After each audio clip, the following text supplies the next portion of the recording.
So, Omar, is this the best dinosaur movie since Jurassic Park? How's it going, everybody? Welcome to OP Entertainment. I'm Omar Darwish. And I'm Pratik Cherian. And this is our review of End of Oak Street. This is directed by David Robert Mitchell. Sure, we'll go with that. Listen, I really liked It Follows. I really loved Under the Silver Lake. And I really enjoyed this movie. Pratik, what'd you think?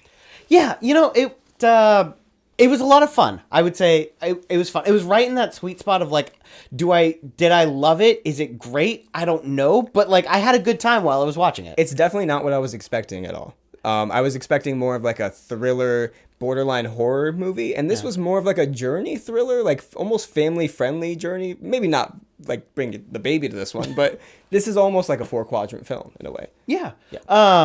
What was your biggest takeaway or your biggest surprise from it?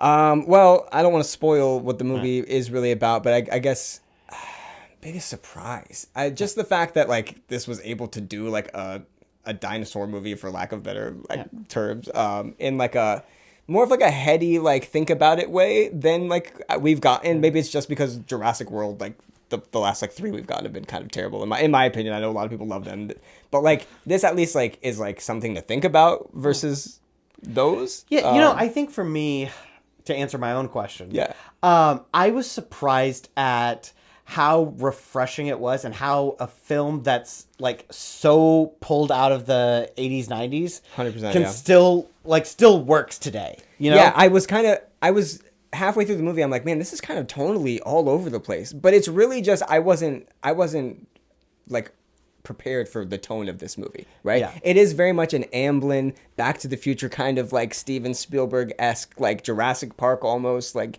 Robert Zemeckis, it feels very much like if this movie came out in the 80s or 90s, I think it would have sung, right? Like it almost, for me, like it felt weird seeing it in IMAX because it felt like I should be watching this on VHS. Yeah. Speaking of, we got to touch on that. I love how all of this guy's movies looks. This one looked incredible. The slow zoom ins, the 360 pans, like incredible. This is shot on film.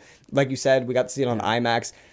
In a weekend where you could go see Spider-Man at IMAX, you could go see The Odyssey at IMAX. I can't believe that they gave this guy, I think it's like his 3rd film, they gave him an IMAX release for this. I'm happy for him, and I think that this movie warrants IMAX for sure.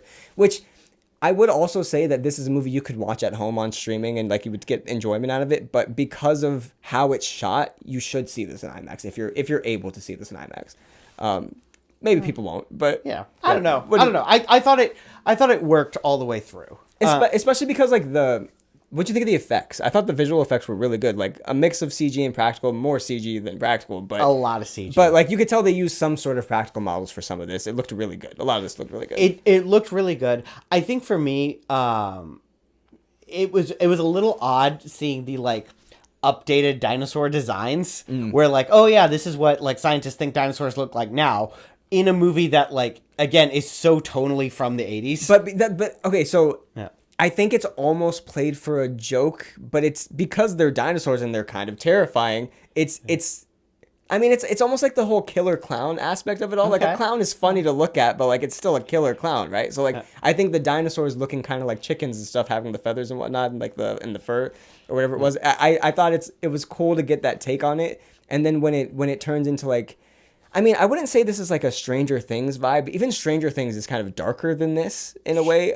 This felt really like Back to the Future, like an Amblin, like an old Amblin. Okay, but speaking of all of that, what did you think of the like, let's say the scares, right? Because there's dinosaurs in this. I don't think it's a spoiler to say that the dinosaurs are going after some people. Sure, yeah. They're not all meat eater. They're not all herbivores. Yeah.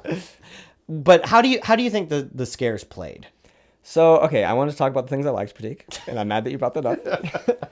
A lot of the scares are really good. Like, there's scenes where, like, there's, like, a big, like, snake-type dinosaur, and it's, like, slowly coming up, and, like, just, like, the eeriness of it is really scary. Or, like, a dinosaur's outside of the house, and, like, the tension of it is really good.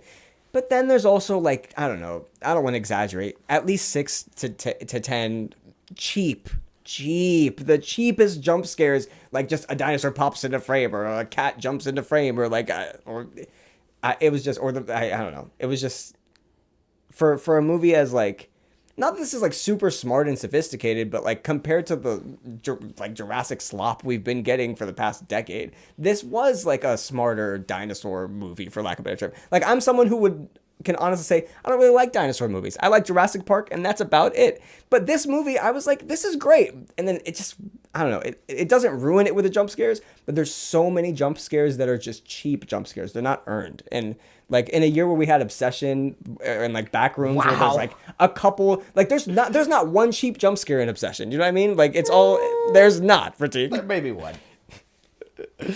I don't think so. Anyway, this is just chock full of it, and that is my biggest the downfall of this movie. But it's not even enough to like warrant maybe like one notch on the score for me. But, okay, all right. Yeah, I thought that for me the jump scares didn't bother me quite as much because I think in a movie where our characters are trying to move around when there's dinosaurs out there, I think that. Even though jump scares are kind of cheap, I think having the like jump scare. But do you agree that they were very cheap in this movie? They were cheap, but I think it helped like set the stage of like, oh yeah, our like anything could like jump out and grab our characters at any moment, and I think it like set the stage for that. So like when our characters are moving and they're like on edge, I think it gave a very like real sense to that edge that they're feeling. Sure. So for me, I thought it worked more than you did. I could see that. To me, it felt more like they're just trying to keep the kids in the audience awake. Like, I as someone who, like, as a kid watched hundreds of horror movies, and I've seen so many scary movies throughout my life, I know a cheap jump scare when I see one. And so, like, maybe it's because I'm so sick of that in movies, and we watched so many movies. But, yeah, to me, that was, like, the worst standout of the movie. Do you have any gripes? Because you guys this movie. I've got several. But speaking of horror movies. Yeah. I think for me, one of the things that probably the most distracting thing for me was that the characters in this kind of fall in a lot of scenes fall into the like horror movie trope of like where you as audience member are just like, why are you going in there? Why aren't you grabbing this? Why aren't you doing that? Like, thank you for pointing this out. Yeah. There's so many moments in the script where it's like, why would the character do this? Why? You're right. It does play out like a horror movie in the aspect, but it's not though. It's like, this is like E.T. Yeah, but it was like it made me be like, should I give this grace because it's doing the thing that like so many movies do of like having your characters make dumb decisions? And I think these characters, like even in universe, aren't exactly the smartest characters. Do you know what, Pratik? I'm realizing this as you're speaking. The cheap jump scares, what you're saying, these are all aspects of a horror movie. And because this isn't a horror movie, I think that's why I feel like the tonal inconsistencies. Yeah, and you know what? I was trying to figure out, like, halfway in, I'm like, so is it trying to be a horror movie or not? Because it does play with that quite a bit. It's like they shot it, like, going for an R rating, and then they're like, it's actually going to be PG-13. Can you make it a little more safe? Like, not even safe. Like, it doesn't feel like a truncated version of anything. It feels like very much this is what was set out to be made. But yeah, I don't know. But to answer your question though, is this the best dinosaur movie since Jurassic Park? Because it's personally, this is my favorite. I think for you, yes. I have a soft spot for Jurassic World, just the first one. I mean, so does $1 billion worth of people. Really. But no, I mean, I think if I watch this once or twice more, I think it might be. I actually was walking out thinking, damn it, Universal's definitely going to get this guy to do the next Jurassic Park, which is good on them, but it's sad because I love this director and I want to see like his next original project. Sure. And especially when like, have you seen It Follows? No. When you go like It Follows to Under the Silver Lake to this, 3 completely different movies. Like he could do anything next, and yeah, I'm really here for it. But back to this movie though. Yeah. Anne Hathaway, Ewan McGregor. I was about to say, I think this is the longest we've gone without mentioning before we talk about them, the kids in this are fine. Sometimes we talk about, wow, that kid actor really gave a Hamnet performance, right? Like that's a really great performance. Right? And that's just with Hamnet. But exactly. But in this, the kids were fine. They were not written very well either, and they didn't have very good dialogue. The dialogue in this movie is not very great overall. No, I think overall the dialogue is tough. I think this might be my least favorite Ewan McGregor performance in like the last decade. For the first like 5 minutes of him speaking, I'm like, is he is he playing American or is he playing? I couldn't. I felt like he was slipping in and out of the accent, and I was like, can he do an American accent? I don't know if I've seen him do an American accent since like Doctor Sleep. I don't know, but yeah, he was good in this. I think I'm ready to say that I'm just not an Anne Hathaway fan. I don't think that she, like, did you feel like she had chemistry with Ewan McGregor? See, the characters are kind of okay. They're not. I don't know that they're supposed to. Sure, yeah, they're a little at odds. Yeah. No, I did notice the chemistry thing. I don't know which actor to put that on. But like when you go, like, she's in like what, 2 other movies this year, or 3 or 4. In the Odyssey, Mother Mary, Verity's coming out later. Right. Devil Wears Prada 2. Okay, but there you go. In Devil Wears Prada 2, her boyfriend in that or whatever, her love interest, no chemistry. And Odysseus and her, no chemistry. Her and this guy and this, and just no chemistry. I don't know. Like I just feel like, and it's not like she's playing the same role each time. These are 3 very different characters, and like, I think there's reasons for that, but we can debate that off camera. Okay. I will say, I do think one of the thing I think that bothered me with Hathaway's performance in this specifically is, she's almost. Like, she wasn't able to slum it for this character. Like, she almost she's almost better than this character is. You know what I mean? Like, this character, like, the way her performance comes across is almost like regal-like. Like, the director's like, cut, and we're not going for the Oscar. Like is that what you're saying? It wasn't even that. It's more like she's playing a queen or a princess, and, like, this character is, like, your average suburban mom. Yeah. And, like, she's not able to get down to that level.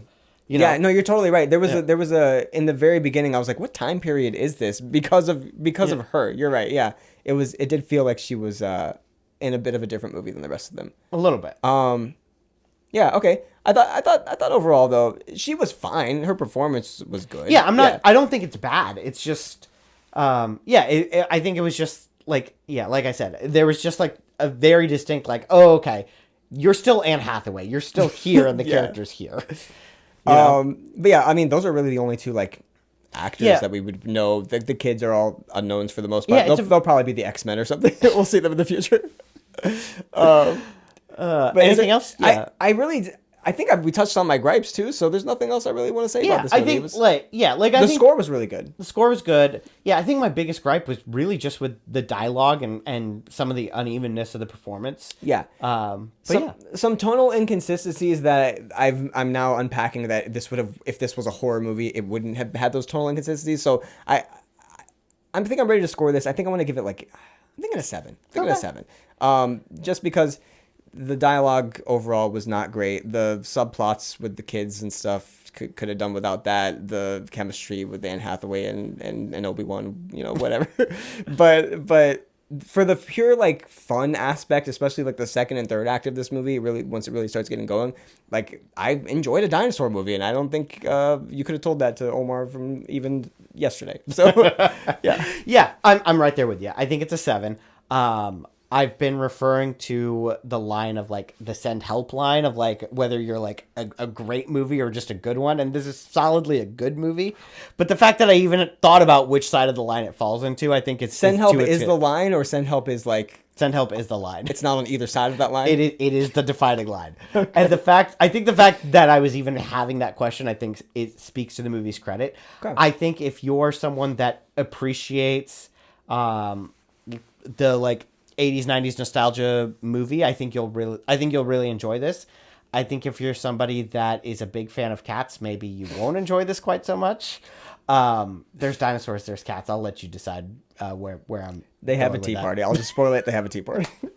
But yeah, no. I think overall I had a good time. The effects were good. Effects were good. Yeah, it was a good time at the movies. Yeah, solid movie. Would you score it? 7. 7. Oh, 7. we're on the same page. There you go. Exactly. All right, you want to take us out? Yeah. Next week we got Acme versus Coyote or something like that. Something like that. Yeah, a tax write-off. Yeah, we'll see. A tax write-off the movie.